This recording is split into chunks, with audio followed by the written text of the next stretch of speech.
Good evening, worms and wormettes. My heart is pounding. I have never been more excited. I've never been more on edge. The drama is overfilling my cup.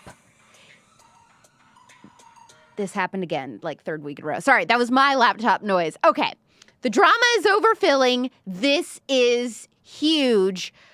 The tea today. This is Poplitics Live. My name is Alex Clark. Thank you so much for being here. Thumbs up as you come in. You got to use your little worm thumbs. Subscribe to this channel, please. Every single Wednesday, we do this 7 p.m. Eastern, 4 p.m. Pacific, and I bring you the most interesting pop culture stories of the week without the leftist propaganda. Now, may I take a temperature of the chat today? May I take a temperature of everyone in the chat? Now, how have you felt this week? Have you felt more happy or sad? Because I have to tell you something. I have felt so sad, like on the brink of depth and despair for days now, desperately wishing I lived in that little hole on the side of the cliff that Winnie the Pooh would crawl into all the time. Everything in me is just, I'm on the brink of tears constantly. I feel overwhelmingly scared also, which is kind of weird to like be scared feeling. It's just, I think I'm really perceptive to things, and I don't know, man. It's just like I have a bad feeling, but I'm trying not to like jinx myself. I think part of it has to do with the fact that I'm going to New York City this week because I'm speaking Friday at William Patterson University in New Jersey, if you didn't know. I'm planning on making this my best speech ever, by the way, which I'm very excited about. But I have been feeling really scared to go. Not scared of the school, but just going to New York City in general. I'm really scared with everything going on there, how bad crime is and stuff. You know, it didn't help that a few weeks ago, that guy and his girlfriend just like were freaking slashed to death, or that guy was slashed to death in front of his girlfriend for no reason. Like all that, you know, it's just not helping me.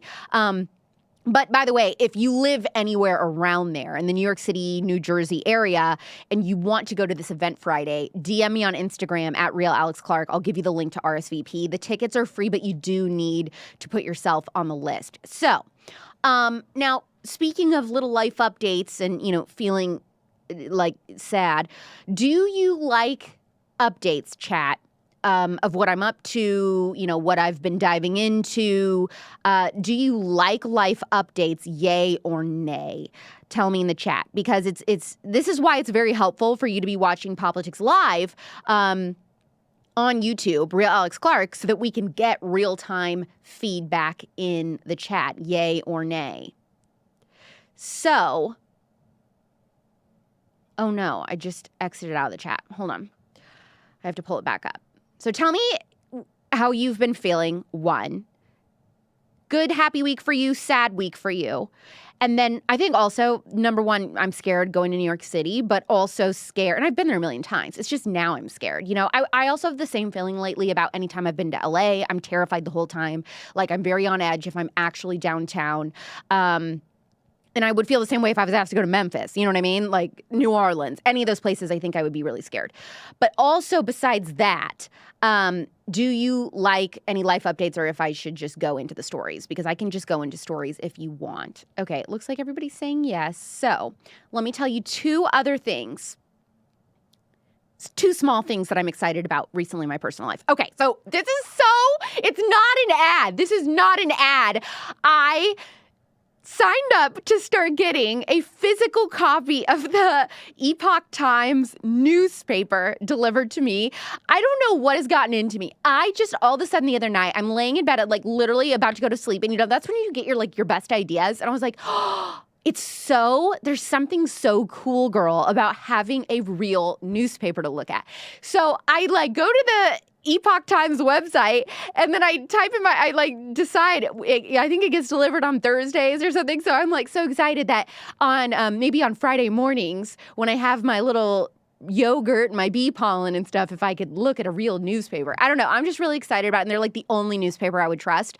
So I would love to know if anyone else, which I am expecting zero, not one person my age in the chat to get a newspaper delivered. But if you do, I would love to know, and love to know what newspapers you get delivered. And if you do get the Epoch Times specifically, I would love to know if it's really worth it, you know, or if I'm going to be like, this was dumb. Okay. Two, I told you, very small things I'm excited about.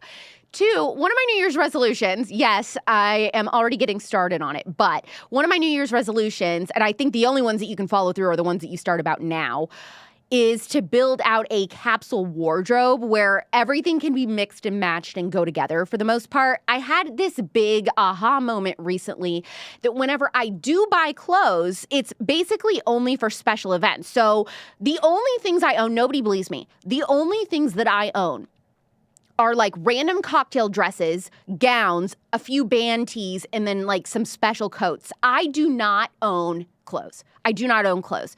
And I know every girl says that, but I actually don't because I rent everything. Because I have shows or whatever, I'm always filming. I get like a couple shipments a month of clothes to rent. And so I wear, like the sweater is rented. This is what I'm telling you. People don't believe me. They're like, let's do a closet reveal. I'm like, there's nothing in my closet because like this sweater is rented. So it'll go back in a couple weeks. So see, so anyway, what I am doing now, because I think that's problematic, like I need to have some stuff. I'm currently spending a lot of money to get an actual large wardrobe going of neutral toned dress shirts, sweaters, heels, workplace appropriate stuff, good jeans, plain tees that I can layer or wear under blazers or whatever, skirts, things that all have a theme, all have the same aesthetic that I can mix and match together so that I don't always go into my closet like I have nothing to wear because all I have is like a sexy going out top and a gown. That's my closet. So that's really not helpful. Anyway, all of that and the fact that I have nothing to wear and I don't have like stuff that goes together and I can't put together outfits is adding to my existential sense of constant dread. Existential dread, gang. Drop a black heart in the chat. Existential dread. People are like, wow, this is so depressing. Well, I'm not like other content creators. Good thing it's Halloween week because I am on that Edgar Allan Poe drip. I'm on the Edgar Allan Poe drip. Drop a raven in the chat. Drop a black heart in the chat. Okay, stories of the day. Stories of the day. Do you know, while you're dropping hearts, do you know the Muffin Man? No. Do you know who Bobby Parrish is, a.k.a. FlavCity on Instagram? Do you know Bobby Parrish? Yes, you know Bobby. No, I don't. He is always making viral videos, walking through grocery stores, telling you what's Bobby approved. And he'll say something is Bobby approved because the ingredients are good, no seed oils or whatever. He's really good about that. And then he'll say if it's not, this isn't Bobby approved. He has an app called the Bobby approved app where you can scan any item in any grocery store and it'll tell you like this is good or this is bad based on the ingredients. Okay. Well, last night I am minding my own business when he posts this video of his daughter, Rose, who must be 4 years old or something, eating Halloween candy. And I gasped and I gusped over the moms losing their minds in the comments. That video I'm going to play for you, and we're going to get into the controversy over this video. What was so controversial about his daughter eating this candy? Well, it's not what you're expecting. I'm going to tell you that. So that video we're going to do first today. Then, speaking of the Instagram famous food community, and I love like influencer drama like this. HalfBakedHarvest. Do you know HalfBakedHarvest? AKA Tieghan Gerard. There's a ton of controversy around her after a recent New York Times expose. They did a profile on her. So I'm curious if you follow HalfBakedHarvest or if you own any of her cookbooks. I love her. I love her. And so I want to talk about those two things. Then I got to tell you, and I have a lot to say, my takeaway on the Tucker Carlson Theo Von interview that dropped yesterday. Brand new, fresh, hot off the press. It's like almost 3 hours long. Watched the entire thing last night so I could talk about it with you. So we're going to talk that. We're also going to talk about is Travis Kelce getting cold feet with Taylor Swift? Big article just came out on that. Plus, an article alleging that Taylor's BFF, Selena Gomez, thinks that the relationship is moving too fast. All of that coming up today on Poplitics Live. Macy is here. She says that New York Times article was trash, a dumpster fire. Melissa is here. She watches HalfBakedHarvest. We got a birthday in the chat. Happy birthday, B. And A few of you are like, oh, I love Bobby. I love his daughter, Rose. Perfect. Yes, Edgar Allan Poe. The Ravens are in the chat. I'm so glad that we're all on the same wavelength. This is like my saving grace is this live every week because this is like my corner of the internet where it's like the real ones show up and the real ones we like get to talk with each other and I don't have to worry about anybody being lame. That's nice where I feel understood. Okay, so Bobby FlavCity, baby. Did Bobby Parrish, a.k.a. FlavCity on Instagram, shame parents on Halloween candy? Now, most of you know this. I want to be a mom so bad. But if I would say this, if you want that, if you are like that, let's say you're like me and you're in your single gang. If you're in your single season and you're somebody that really wants to be a mom, let me tell you how you can lose that real quick. If you want that feeling and that desire to be ruined, interact with moms on Instagram. Now, y'all on here, like I was saying, y'all on here are fun, but there are some internet moms who are absolutely insufferable in the comment sections, overly sensitive, critical, victim mentality, stubborn, the list goes on. And I thought, okay, well, surely last night, as I'm scrolling, looking at everybody's Halloween posts. I was Sleepy Time Bear, by the way, from Celestial Seasonings Sleepy Time Tea. I thought surely the one place everyone will come together in harmony is with a kid eating her Halloween candy. Well, I was wrong. So Bobby and his little girl who he posts with, sometimes he just has one child. Once in a while, she'll pop up on the videos. He took her trick-or-treating. And this is what I'm saying about Bobby. His whole brand is like healthy eating. They avoid, excess sugar and dyes and all this kind of stuff. But it seemed like, okay, it's Halloween. She's old enough now to kind of have her own opinion. I'm sure that she heard from her other friends or saw neighborhood kids, going out. I think she probably was like, I want to do it too. So he's like, okay. So she got to pick Halloween candy and then he filmed her. He let her try everything she got. And so you're seeing this little girl like try a Kit Kat for the first time ever, try Sour Patch Kids for the first time ever, and her reaction. So let's watch this video and then see what could possibly be so controversial. Let's go trick-or-treating. I hope this house has good candy. I'm gonna take a little bit of candy. Kit Kats. I think I'm gonna like this. No, not really. It comes like this. Is that a burger? I don't think I want to try. Good move. Sour Patch Kids. I think I'm gonna like this one actually.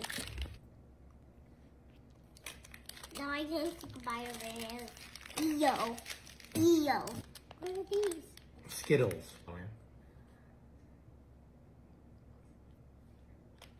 Don't like it. Look, wait. It's chocolate again. Kind of like this one, but no. Starburst. This is gonna call my eye. That's what my grandma Can ate you that. try it first? Me? I'm scared. Nah. Oh, gross. Then spit it out. Then I'm not gonna have it. Okay. What's it taste like? No. So, I mean, other people like it, but I don't. No, when it's chicken dinner here. So there were multiple things that pissed people off about this video. The biggest thing is all of these moms in the comments were like, rabid, like, how dare you, Bobby? I thought you were better than this. I guess I'm a horrible mom because my kid eats and likes Halloween candy, and basically said that by Bobby posting this video, he was saying that his kid was better because she didn't like traditional candy, and that all of the kids in the world who like to eat traditional candy must be, less than his kid or worse than his kid. Absolutely insane. I didn't even see any of that controversy. I mean, I watched the video, then went to the comments after. So I went to the comments to comment. I said something like, Rose, oh my gosh, I love Rose. She's such an icon. And then I put in quotes, so, it tastes like soap. Because he said, what does it taste like? And the first thing without hesitation, she just goes, soap. And I just thought that was hilarious. So I commented that. Then I'm like, wait, what is going on? Like, there was so much animosity in the comments. And so I'm scrolling and scrolling. I could not believe the large majority of the comments under this video. Now, this was last night, so it's been about 24 hours, so maybe it's different now. But when I looked last night, it was like almost all the comments were really upset. So let me look through here. Let me find some of them because I got to read. I could not believe what some of these criticisms were. I was like, are we watching the same video? I did not in any way, shape, or form think he posted that to be like, my kid is better. See, she doesn't like this. Any kid, you have to understand something about Bobby. Their child never eats high fructose corn syrup. She never eats things with dyes. She doesn't eat things with like tons of, she doesn't eat processed food. She doesn't eat excess sugar. It would be the same thing if you are a vegetarian family and you took your kid after, what is she, 3, 4 years old? You took your kid to the first time for McDonald's and said, have a chicken nugget, and they're going to spit it out and be like, this is disgusting, because her palate is adjusted to only like a certain thing. Just like if your kid lives off processed food for the majority of their life, and then you finally give them like, organic snacks or stuff made with almond flour or almond butter, all this kind of stuff that doesn't have, corn syrup and everything in it. They're going to be like, ew, and spit it out and say it's disgusting because they're not used to that. It's the same concept, but reversed. And everybody took this as a personal attack. Let me look. Okay, let me look on my phone because on your computer you can't do like, I want to see the top comments. So let me look on Instagram. But you can look too. Bobby Parrish on Instagram. Okay. Top. Why can't I do? Okay, somebody said, first of all, accused her of having disordered eating. Disordered eating is a real thing. I will pray she isn't part of that statistic as she gets older because her parents demonized every food item to sell their own supplements. I don't see how this video was this. There was nothing. They were shilling for any products. She just tried Halloween candy because it was Halloween, and his whole account is trying food or saying what's good or bad. And like he wanted to say, okay, like what do you think of this food, Rose? Why is that so evil to do?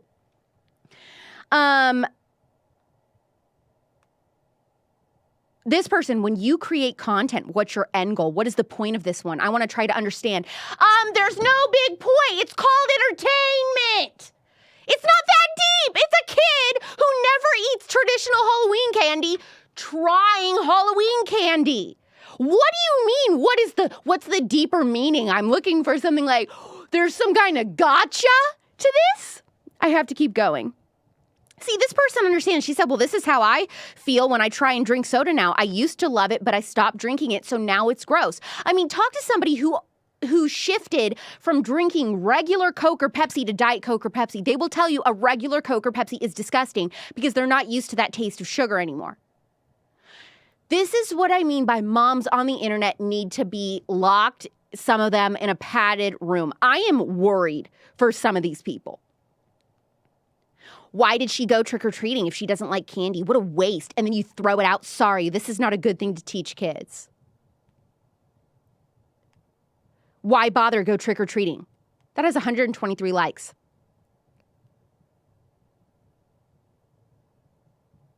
Don't waste food, please. Listen, this is not food. We should throw it all away. This isn't food. This isn't food. Halloween candy. Someone, 97 likes, 23 replies. Poor girl, she's already traumatized about food. Someone said a kid can't even enjoy candy. This is staged. I don't believe this. What are you trying to say about me as a mother? Because my kid enjoys eating their Halloween candy. Disappointed, unfollowing. It's giving bean soup lady. Is it not?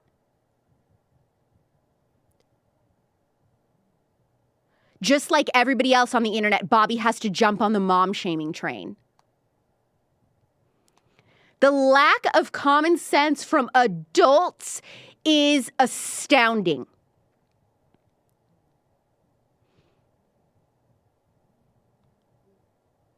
This makes me more sad than anything. I'm trying to understand the rationale of letting your kids go out and collect candy only to come home and throw it all away. I get that she may not be used to eating this type of candy or snack, but why go through all the exercise then of going to houses and collecting candy? Because it's fun for a child. It was a fun activity. Sorry I didn't park her in front of the TV to watch Paw Patrol all night. I hope, and I love Bobby, I hope that Bobby posts a video ripping these women to shreds is what I would want. But, you know, I don't think he's going to do that because he's way too nice of a guy. But I hope he does that. Absolutely unreal. It's just so sad. So anyway, if you're Team Bobby, you should comment on that video of Rose trying the candy. And you should say Team Rose, Team Bobby. Like, this video was great. It was wholesome. It was so cute. Like, any kid who is not used to eating candy is going to say it's disgusting. Because it is. As soon as you change your diet, that's happened to me. So I have started, as much as possible, I do drink Dr. Pepper. That's my special drink that I let myself get away with. But for the most part, I have totally eliminated any junk or processed food. And yeah, when I eat it now, it's absolutely vile. So it's just, no, the idea of having fun is gone. It's over. Fun, RIP fun. That's what we should do. If I had a home with a big yard, next year in my Halloween display, I would do a graveyard. And on each tombstone, I would say things like RIP fun. Here lies overly sensitive. That's what I would do. And I would do, RIP free speech. I would just, do a whole little graveyard of all these things that apparently we've lost in American culture.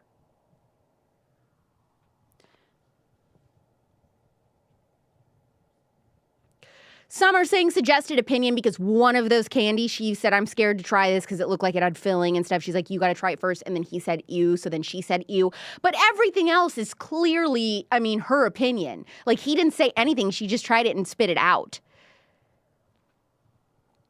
All right. So that's my rant on FlavCity Bobby Parrish. I would love Bobby Parrish to come on the spillover so much. I did invite him. And I was like, hey, anytime you're in Phoenix area, like, I'd love to do a spillover episode with you. And he's like, okay. But, he doesn't know me. So he probably, I'm sure it's off his radar. But you should comment in there and you should be like, I love this video. It's so cute. By the way, Bobby would love to hear you on the spillover podcast with Alex Clark and tag me so that, it's fresh in his mind. Let's get Bobby on. All right. Moving on to Half-Baked Harvest. But first, today's Poplitics Live is brought to you by Squeeze Juice. I have a flight tomorrow, so you know what that means. I've said it before. I got to have my immunity juice check, immune system check. I love drinking these. They're 100% non-GMO, no water added, not from concentrate juice. This is mandarin, ginger, and carrot, not from concentrate. Did I say that? It's literally as if you just squeezed fresh fruit into the bottle yourself, except you don't have to. They do it for you. Squeeze Juice will do it for you. It's so good, pulp-free. These bottles are BPA-free. This is made by a small conservative family-owned farm in California. You can get 25% off Squeeze Juice by going to shop.squeezejuice.com with code ALEX. That's shop.squeezejuice with code ALEX for 25% off. We'll put the link in the chat as well. It comes to your house on non-toxic frozen ice in about 2 days. So, you don't have to be there the second it's delivered, but you should be there within 24 hours. So just make sure that you're going to be home at some point that day, like 2 days from now if you place an order, because it does come fast and fresh, and you want to put it in your fridge soon after. Shop.squeezejuice.com with code ALEX for 25% off. And I am going to have a drink before we get into Half-Baked Harvest. Half-Baked Harvest.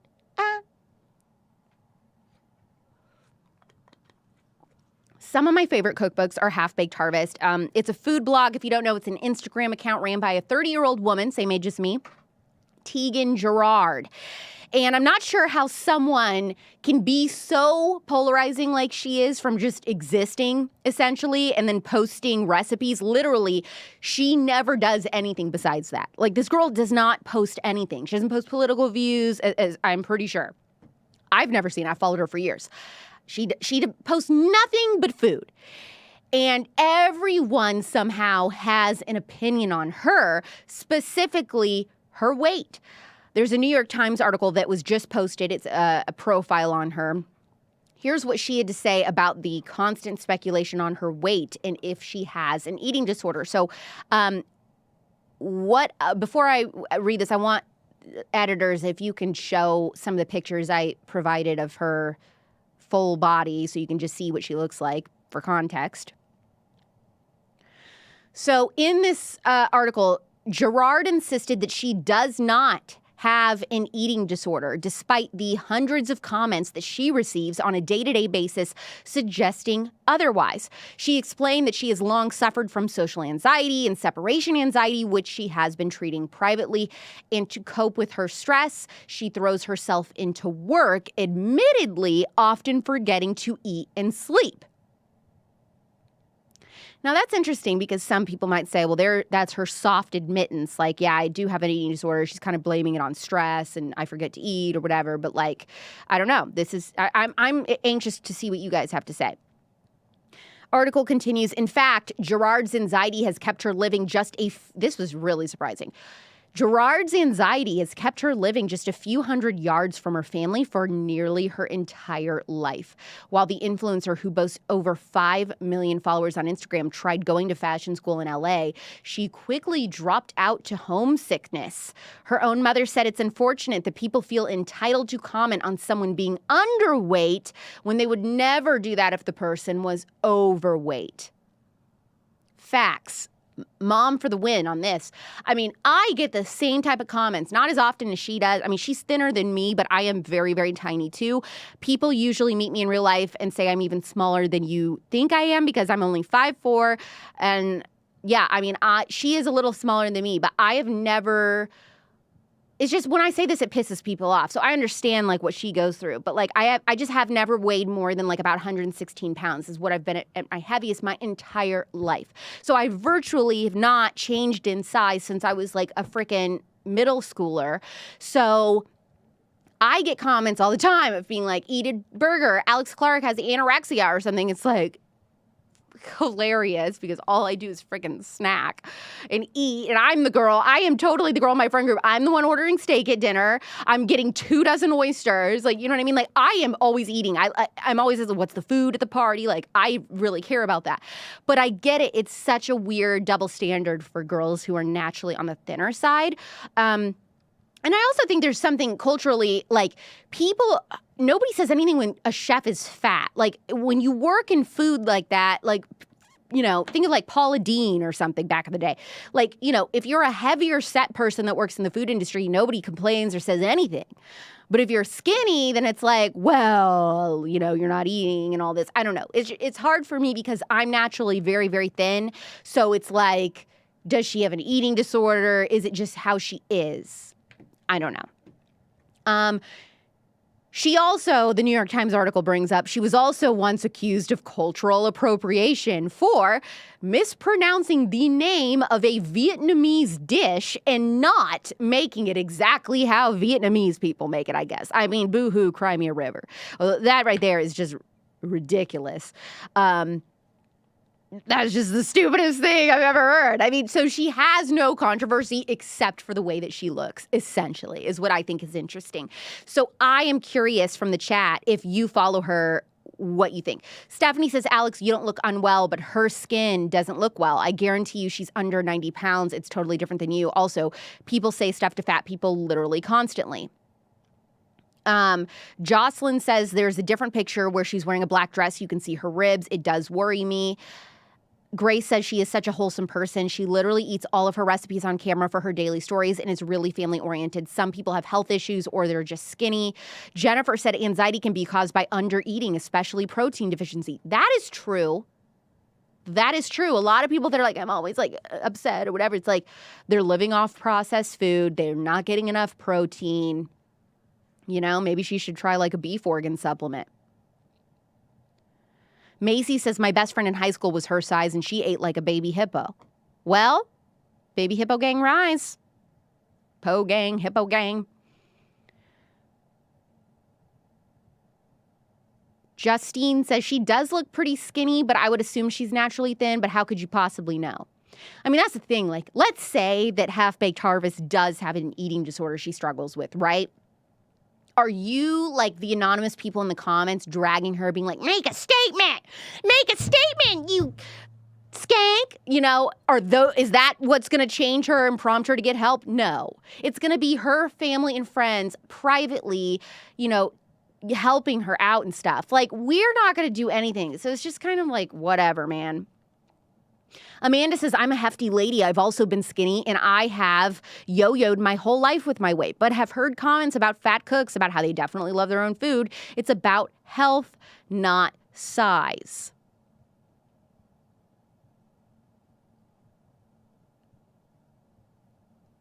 So that's the Half-Baked Harvest controversy. The Vietnamese stupid thing is just like the dumbest thing I've ever heard. I cannot believe people. Yeah, everybody was like, are you going to address this or not in her comments under that video? Because it was just, you know, it had some Vietnamese name. She just said it wrong. And then they were like, well, anyone who's actually Vietnamese knows that you use these ingredients and you don't do this. And so it was so offensive to them. I mean, please. It's like food is the one thing. Like, this is what I don't understand, because you know who complains about this stuff is never the people in these cultures. Like, I guarantee all of those comments. Now, I didn't click on every single profile of the people, but these comments, I bet they're all white liberals. It's always white people who are screaming about cultural appropriation. So how is it then if I go to a Mexican restaurant and celebrate my birthday, they're putting like a sombrero on my head and giving me a mustache and like a blanket, what do you call that? Like a blanket cape or whatever. Not a parka. What is that called when people, a poncho. Yeah, they put a poncho on you and all this. So then what? So it wasn't my idea, but the Mexican restaurant people do that. So it's like, are they doing a cultural appropriation because I'm white and you put that stuff on me? Like, please stop. Please stop and think. I was driving the other day. This is so funny. So I live in Scottsdale, and there is some Asian restaurant, and I drove past and I was like, I had to look twice. I was like, you're kidding me. There is an Asian restaurant in Scottsdale, Arizona. Google it. It's called Slanted Rice.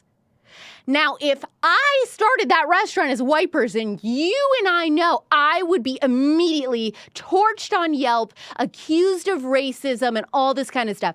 But it's an Asian restaurant and they named it Slanted Rice, so no one's going to say anything. But it's like, what? Where are we coming up with these rules? It is so stupid. She was appreciating the culture. She loved the dish. So what? She mispronounced it. I mispronounce stuff all the time. Blanket cape. I couldn't think of poncho. Everybody's making fun of me for saying he gave me a mustache and a blanket cape. Well, I tried. See, now I can be accused of cultural appropriation because I didn't say poncho and I called it a blanket cape. You know, it is what it is. So that's Half-Baked Harvest. Let's please talk. Did anybody watch or listen to any of, you didn't have to listen to the whole thing, but did you listen to any of Theo Von and Tucker Carlson's episode? Theo Von interviewed Tucker Carlson yesterday on his podcast, and that episode came out. Did anyone watch it? It's nearly 3 hours long. But listen, I was so excited to talk about this. Besides the spillover this week, I have homework for you, and that is to watch, don't even listen, watch on YouTube the new interview with Theo Von and Tucker Carlson. It is one of the, and I have like a Rolodex in my memory of like, these are my like top 5 favorite podcast episodes of all time, like individual episodes from random podcasts. Like, oh, this episode, I still think about it. You know, it would be so cool to know like what that is that I've done for you guys. Like, man, I still to this day think about this episode. But there are other podcasts that have that, you know, for me. And this episode is one of them, like stands out to me for so many reasons. And I'm going to tell you. So it is so worth it to listen or watch this whole interview. But it's because it is like the perfect mixture of serious moments, funny moments. not even on Tim Dillon recently am I laughing out loud. Like, I feel like nobody's like, I don't know, Tim Dillon kind of lost. If you're a Tim Dillon show listener, I'm a Tim Dillon fanatic. So Theo Von, Tim Dillon are my favorite comedians ever. And I would say Theo for like podcast stuff, not his stand-up is like whatever, but stand-up, Tim Dillon is like my favorite. And as a podcast host, he was always one of my favorites. But he fired his producer who he really fed off of. And ever since that, I have felt like the show wasn't as funny. And it is like my favorite podcast ever. So I just haven't been laughing out loud at Tim. But I was laughing out loud at so many moments between Theo and Tucker last night. Like, I was so enjoying myself. And I don't think there's ever been a time where I'm listening to a podcast where I literally like involuntarily like, I don't know, am reacting to the podcast without thinking. Like, it never, like, popped in my head, like, that's funny, I'm gonna laugh. I don't know. Maybe nobody does that. Maybe this is really stupid rants. Maybe this is, like, stupid Alex Shower thoughts. But I just, like, was, like, cracking up all of a sudden, and I was like, oh, my gosh, like, I don't know. I didn't even think about how funny that was. It was just, like, my brain reacted with no hesitation. I don't know. That was stupid. Just forget I said all that.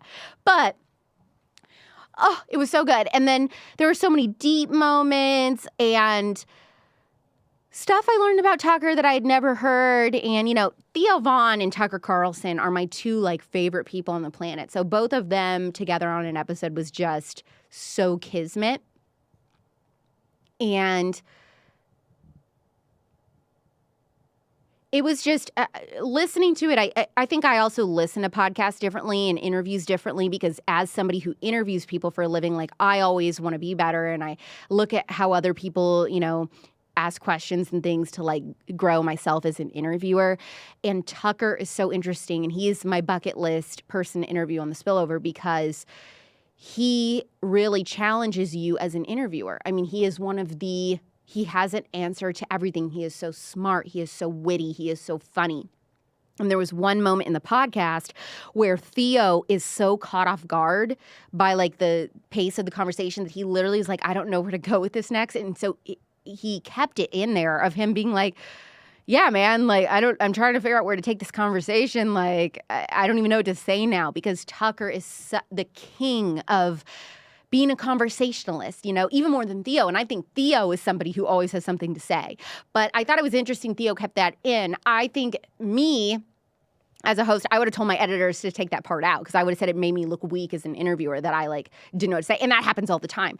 Like that happens in my interviews as well where there's stuff that gets cut out. I mean, I don't cut out crazy things, but I'm just saying like moments like that I'm like, I mess up what I'm saying. I rephrase the question, things like that. All that gets cut out. You never see that. But to make sure that it's perfect. And Theo left that in. And I thought it was interesting because Tucker tried to then steer the conversation and help him, which I was like, man, Tucker is just so talented. Like he knew sitting on the other end, like what Theo felt like trying to help him lead the conversation. I don't know. It was just, that was like a little, you know, inside baseball for me as somebody who does podcasting that I enjoyed.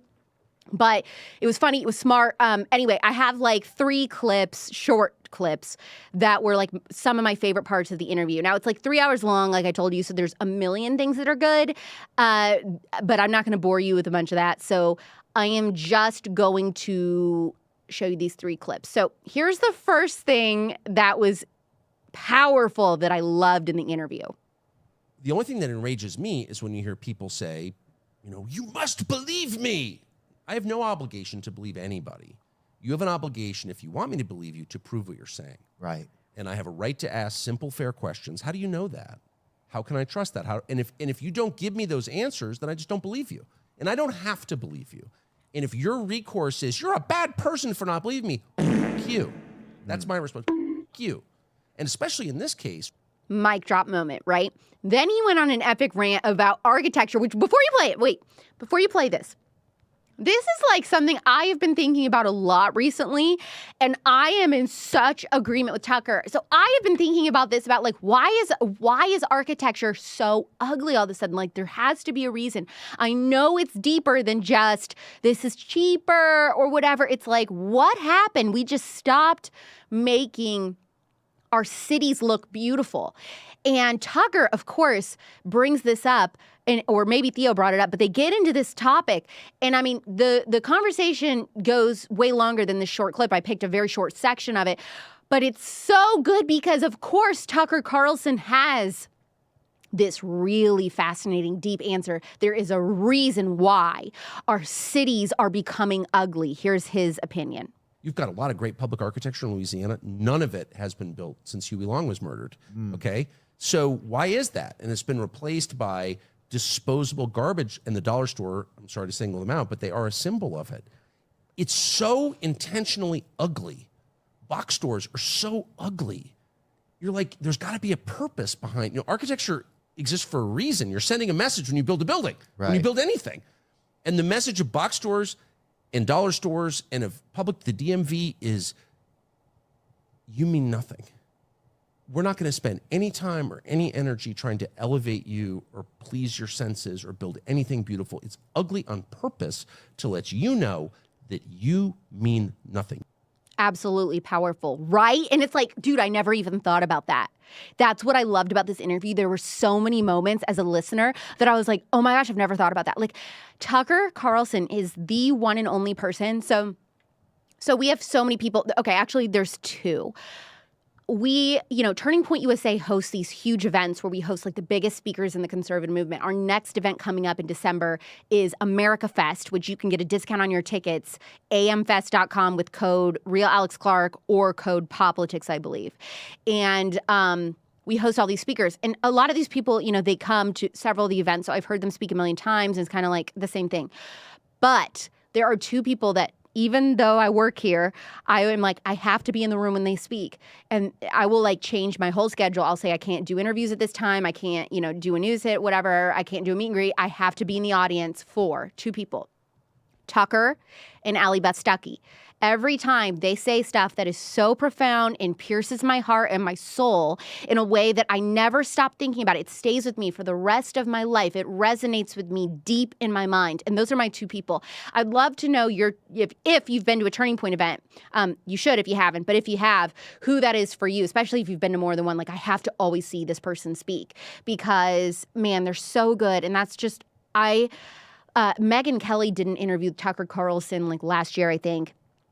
And that's also one of my favorite episodes. And it's just him as a guest, like, and then listening to this 3-hour interview with Theo, like I had my whole list. Like, I was like, if I ever get to interview him, I know exactly how I'm going to start. Like, I know what my starting question is. Like, I came up with all of this as I'm listening. I'm like thinking to myself, what would I ask? What would I ask? Because that's what I do. And anyway, it's just so good. Please listen to it and tell me what you think. Okay, so one more clip. This was juicy. This is conservative. There was this juicy, a huge chunk of the podcast was talking about drugs. Tucker used to be an addict, and then Theo Von struggles with addiction. And so a lot of it was about drugs. And so there's this juicy drug and sobriety talk, but all of a sudden, Theo Von spills some juice on Shepard Smith, which catches Tucker so off guard. He's like, how do you know this? And then he's like, well, I can't make it. And Tucker saves himself because he's like, well, I can't make a comment, because I'm sure him and Shepard are friends or friendly. And he's like, I don't want to get involved in this and calling him out publicly. But he's like fascinated that Theo knows this information about Shepard Smith. Watch this. How were the first 6 weeks? That's the toughest part. Oh, I know. I've been there. Oh, you have? Yeah. What did you have to get off of? Oh, you name it. But Okay. yeah, it's been 21 years, but yeah. But you can drink though? No. I can do a little blow, I can drink, but other than that, I'm totally sober. It's a modified sobriety Who was your sponsor, program. Shepard Smith? That's what I want to know. Okay, that's funny, but I'm not going to comment on it beyond that. That's fine. No, and no dig to Shepard. I'm a fan of Shepard. Yeah. No, but he's just a legend in a lot of circles from a lot of friends of mine from different colleges. How do you know all this? It's like, Dude, it's easy. You just be alive and you just pay attention. So that was one of the moments where I started laughing out loud with Tucker is when Theo's like, oh, that's easy, man. I just be alive and pay attention. And I like loved that. Like, Theo Von, his merch team should start selling merch that says be alive, pay attention. Like, so genius. Anyway, So this was just my endorsement of this episode. One of the highlights of my week was listening to this. So good. Can't recommend it enough. Okay, last thing, is Travis Kelce getting cold feet? TMZ posted a pretty strong article alleging that Travis and his family have about had it with the attention that they're getting from Travis and Taylor Swift's relationship. Excuse me, I'm burping my squeezed juice. Sources with direct knowledge tell TMZ that the frenzy in the press over Tay-Tay and Travis has become incredibly overwhelming for his immediate family members, including his mom, Donna, his dad, Ed, and even his fellow NFL brother, Jason. TMZ says, our sources tell us the whole family's been under a microscope since the initial dating rumblings way back in September.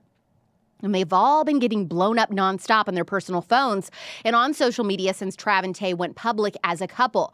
One other interesting tidbit relayed to us, Travis's flesh and blood are a bit startled by Swifties and their intense, to put it mildly, love for her. Wow, that was a call out. We're told that their fierce passion actually makes them a little worried for her boyfriend's safety, even with him being a 6'5", 250-pound NFL superstar. Article says, all that being said, the Kelceys keep smiling for cameras. They're fully aware how many are on them, especially when they interact with Taylor face-to-face. That makes me nervous. This makes me nervous. Because, one, I think that TMZ is a very solid source. And I am scared that this is true and that it is becoming overwhelming. And maybe Travis is like, well, I'm fine, but it's starting to like bother him. Like, well, my family's not. And he is so close with his family that if they're all bothered by it and like, I hate this, Travis, that he's going to start holding that against Taylor and being like, I don't know that I can do this because of my family. So like if Donna's miserable, if Jason is miserable, if Kylie's miserable, and they're like our lives are just worse off with you dating Taylor, I'm so scared that he'll dump her. I'm so scared. So I don't know. What do you think? Do you think like this is crap? The family is fine. This is somebody who's like pointing their nose in the situation and doesn't actually know what's going on? Or do you think, no, this is concerning and we should be worried that this is all going to end? And remember, the pressure is really just starting because it's not what I think is going to be the hardest test for their relationship. It isn't the attention even. It's going to be the next several months of her being on an international tour and not being here and getting to see him very much. That's going to be the hardest part. Is they're going to be so busy, him with his season, her with the tour now, starting back, like she's not going to be able to fly in constantly and spend the night with him. You know, he's not going to be able to see her for dates in New York. And then it's like, is everything just going to fizzle out because everything has to be long distance, barely talking, barely seeing each other? That's scary. Then we got this Page 6 article saying that Selena Gomez allegedly thinks that Taylor is moving too fast with Travis and is concerned. Selena thinks that Taylor going to games and gallivanting through New York immediately after just meeting Travis is something that is very unlike her, according to Page 6.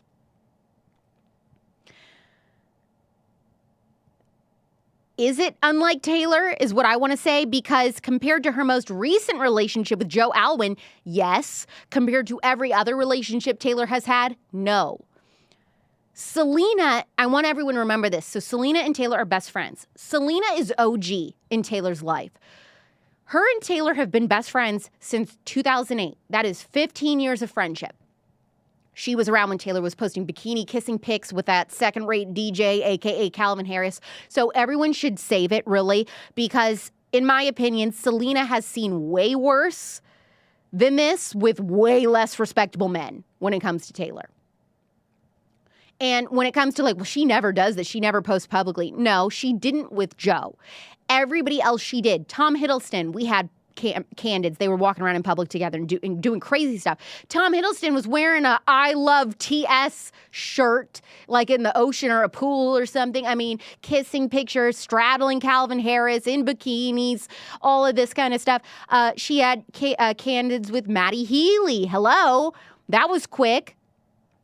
Jake Gyllenhaal, they were strolling around together in public. Harry Styles, did I say him? So please be so for real. Please be so for real. I don't think that this is true. I don't think that Selena Gomez thinks things are moving too fast and that she's concerned. If it was, let's just say this is true. If Selena really told someone that she had concerns about Travis and Taylor, it is because she is jealous. Because Selena is doing this really weird, I've talked about it, self-deprecating thing about how single she is and like, oh, well, no one's ever going to marry me and all this kind of stuff. And I think that comes from a place of insecurity. And so if she is feeling insecure about the fact that she's not married, she's around Taylor, who's happy in love. She's around, Nicola Peltz and the Beckham kid who are married. She's like third wheeling their whole marriage. If she's always around all these other people that are happily in relationships, I think she's going to start feeling insecure. And I get it because I am her, okay? I get it because I feel like the Selena Gomez of my friends. I'm the one that's always like chronically single, like never dating anybody, like any new dates? No. Like that's always how it is with me. So I get it, but if this is true, and I also think she is so beyond, like, Selena has never leaked things about Taylor. You know what I mean? Like, she is her best friend. She's not going to say something to somebody that she knows is going to, sell it to the tabloid. So it's just like, that would be real crazy. And Taylor immediately would find out if Selena did say this, if it's true. And I think Taylor would cut her out of her life because Taylor is so finicky with trust and loyalty. I think that would be really, really a big, huge blow in their friendship, and that would be really sad. So I tend to think it's not true. In the chat, let me know, true or not true, Selena Gomez saying that she's concerned and thinks Taylor and Travis are moving too fast. Okay, now, two things.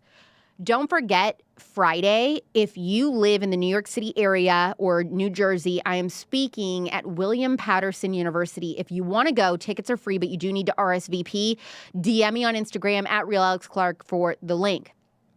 Second thing, the spillover tomorrow is one of the reasons I am absolutely on edge this week because it is so polarizing. I mean, this is just going to make daycare episodes seem like nothing. I am actually anticipating losing thousands of followers over it. It's a fascinating conversation. My guest is someone who grew up with an entire family involved in the prosperity gospel, and then they left it. And this episode is about calling out false teachers, how to spot them, what the specific problems they have are with some of the most popular teachers, pastors in America, churches in America, why. We also get into a conversation about healing, apostles, prophecy, speaking in tongues, all that kind of stuff, if they think it's biblical or not. And then most importantly, what is the real gospel? Like, what is real? How do we know what is real? How do you know if your pastor or your church is teaching it? That drops tomorrow at midnight Eastern, wherever you get your podcast. Maybe it'll come early. Who knows? You never know what could happen.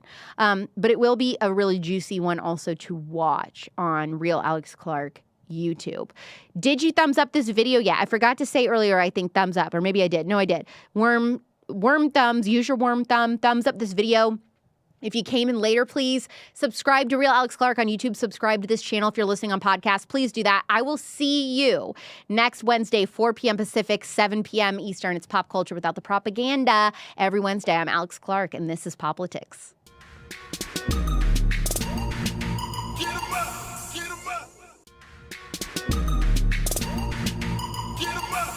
'em up.